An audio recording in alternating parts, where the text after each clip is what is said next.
through fear only will awaken them for a very short period of time, as we all found out with 9/11.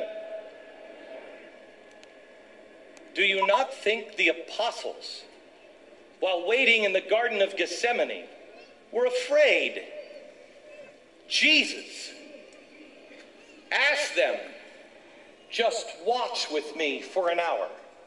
He prayed and he came back and they were asleep. The enemies were lighting torches and gathering their swords. And they said, sorry, we'll do better next time. And they didn't. 1, 2, 3 times. Can you not watch with me for 1 hour? The response is, the spirit is willing, but the flesh is weak. Well, what do we do? They weren't awake. They weren't awake until after the resurrection. And then they knew. And they never went to sleep again.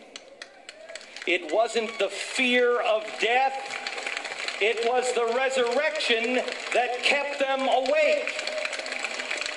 We must, as a people, strengthen our spirit.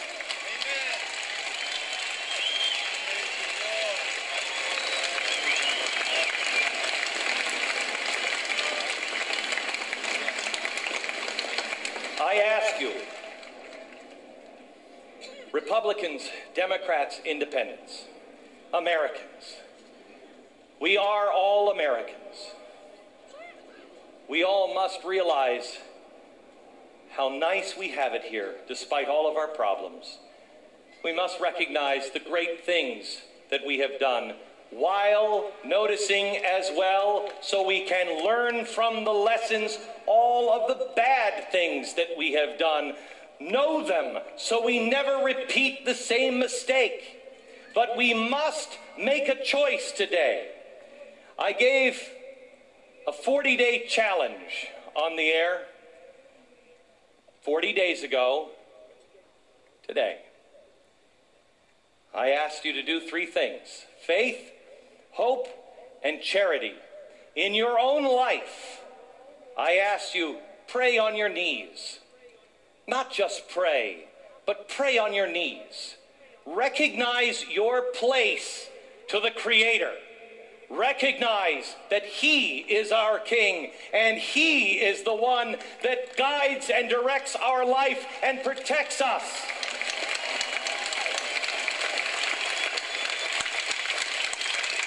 I ask not only if you would pray on your knees,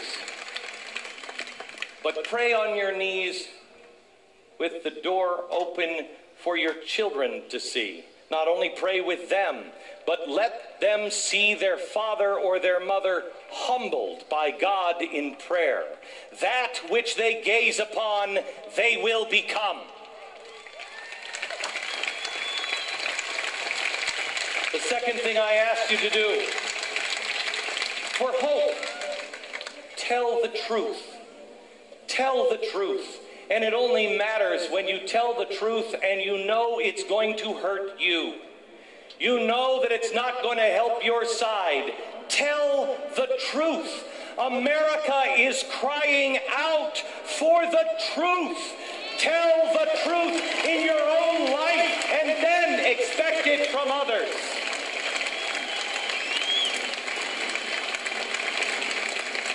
And the third, I asked you 40 days ago to do for charity. Connect with your family, your spouse, and your children. Give them extra time. Give them extra attention. Charity begins at home first.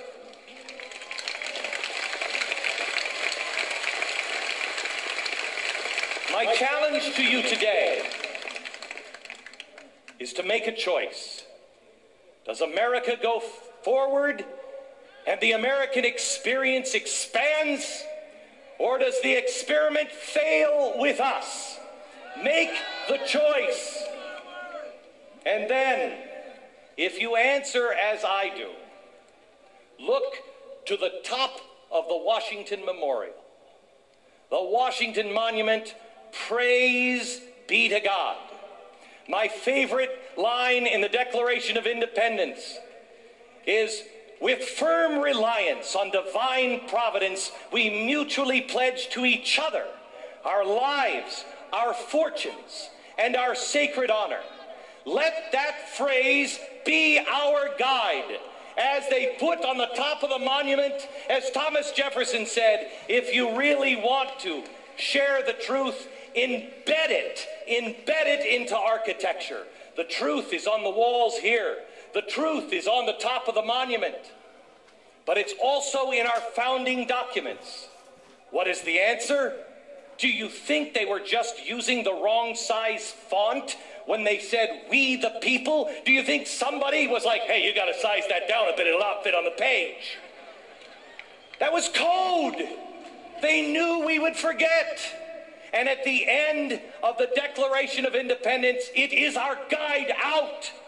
With firm reliance on divine providence. Step one, with firm reliance on divine providence. How? How can you possibly have firm reliance if you don't know what you believe? If you're just doing it because your family has done it. If you're just doing it because it's what we do. If you haven't, as Thomas Jefferson said, question with boldness even the very existence of God. For if there be a God, he must surely, rather honest questioning over blindfolded fear. Blindfolded fear does not lead to an awakening. Questioning with boldness does. Find out what you really truly believe. It's the only way you can have firm reliance on it. When the storms come up and your ship is being tossed, you gotta rely on something.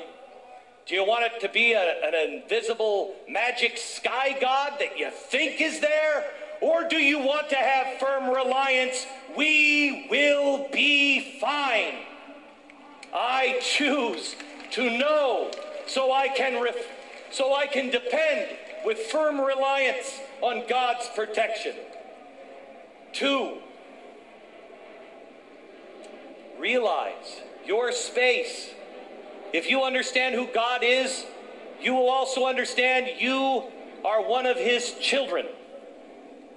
That has great benefits and unbelievable responsibility. If you find out who God truly is, I warn you,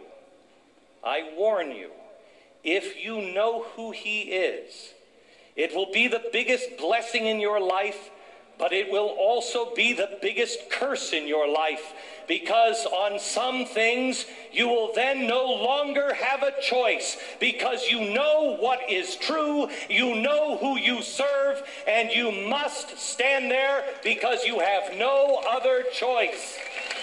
Know who he is and know who you are.